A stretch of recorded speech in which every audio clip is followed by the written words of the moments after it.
Hello friends, कैसे हैं आप सब। तो आइए आज समझते हैं कि substantive law and procedural law क्या होते हैं, वो भी सिंपल लैंग्वेज में। Law can be divided into two groups. Law को हम दो भागों में विभाजित कर सकते हैं। पहला भाग है सब्सटेंटिव लॉ एंड दूसरा लॉ है प्रोसीजरल लॉ। अब डिटेल में समझते हैं कि आखिरकार सब्सटेंटिव लॉ और प्रोसीजरल लॉ क्या होता है और हमें क्यों जरूरत पड़ी इन दोनों को अलग अलग डिवाइड करने के लिए। तो एक भाग होता है जो पार्टी के अधिकार लाइबिलिटीज की बात करता है और जो दूसरा भाग होता है वह उन्हीं राइट्स की, उन्हीं ड्यूटीज को कैसे इन्फोर्स करना है उसकी बात करता है। Substantive law determines the rights and liabilities of parties. किसी भी पार्टी का राइट एंड लाइबिलिटी क्या होती है, यह लिखा हुआ होता है उसके सब्सटेंटिव लॉ में। राइट और लाइबिलिटी, ड्यूटी, ये डिफाइन करता है, सिर्फ डिफाइन करता है, उसकी प्रोसेस नहीं बताता है सब्सटेंटिव लॉ। राइट का मतलब होता है अधिकार, किसी भी पार्टी का अधिकार क्या है, जैसे कि कॉन्ट्रैक्ट में हम देखते हैं इंडेमनीफायर का अधिकार वगैरह। और लाइबिलिटी मतलब जिम्मेदारी, एक दो पार्टी होती है तो एक की राइट और दूसरे की लाइबिलिटी, तो यह बताता है हमारा सब्सटेंटिव लॉ। और प्रोसीजरल लॉ इन्हीं राइट्स एंड लाइबिलिटीज जो कि सब्सटेंटिव लॉ में डिटरमाइन की गई है, उनको कैसे इन्फोर्स करेंगे हम, तो उनकी इन्फोर्सेबिलिटी की बात करता है प्रोसीजरल लॉ। अलग से कुछ नहीं है। एक बताता है पार्टी के हमारे अधिकार के बारे में कि हमारा अधिकार क्या है, हमारी ड्यूटी क्या है, हमें क्या करना है क्या नहीं करना है। प्रोसीजरल लॉ, अगर आपका अधिकार हनन हो रहा है, आपका राइट तो कोई वॉयलेट कर रहा है, तो उसको कोर्ट में कैसे इन्फोर्स करना है उसकी बात करता है। एग्जाम्पल से समझते हैं इंडियन कॉन्ट्रैक्ट एक्ट।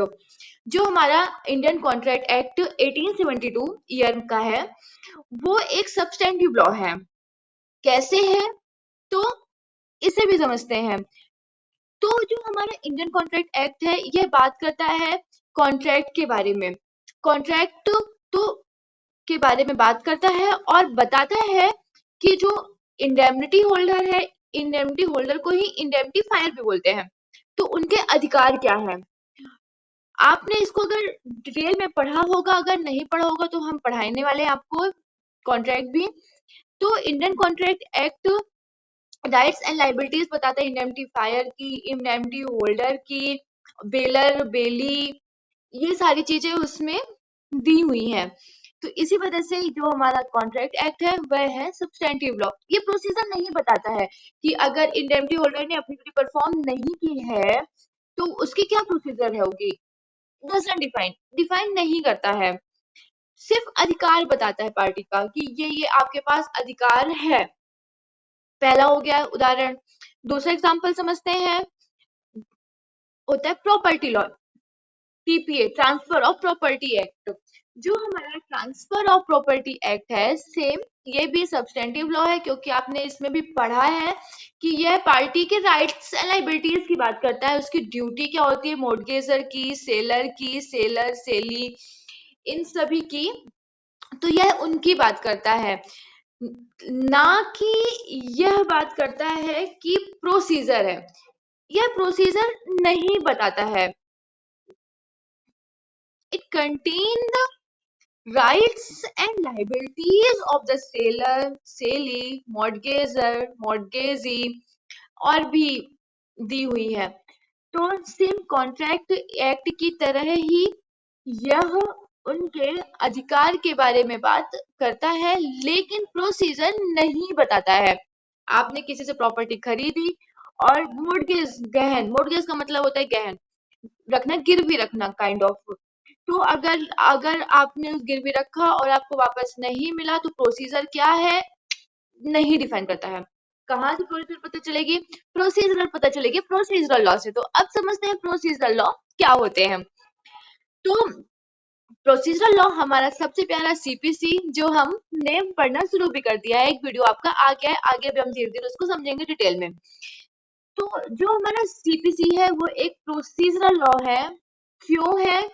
क्योंकि यह कंटेन करता है, it contain the procedure of procedure for the enforcement procedure for the enforcement of the parties कि अगर कोई राइट और लाइबिलिटीज हनन हो गया है तो उस जो कि राइट्स एंड लाइबिलिटीज आपके सेकंड लॉ में दिए हुए हैं तो उसको आप कैसे इन्फोर्स करेंगे उस लीगल राइट को जो कि सब्सटेंटिव लॉ में दिए गए हैं उसका अगर किसी ने हनन कर दिया है, अगर आप किसी ने आपके प्रॉपर्टी पे जबरदस्ती कब्जा कर लिया है तो आप कैसे इन्फोर्स करेंगे तो ये बताता है हमारा सीपीसी।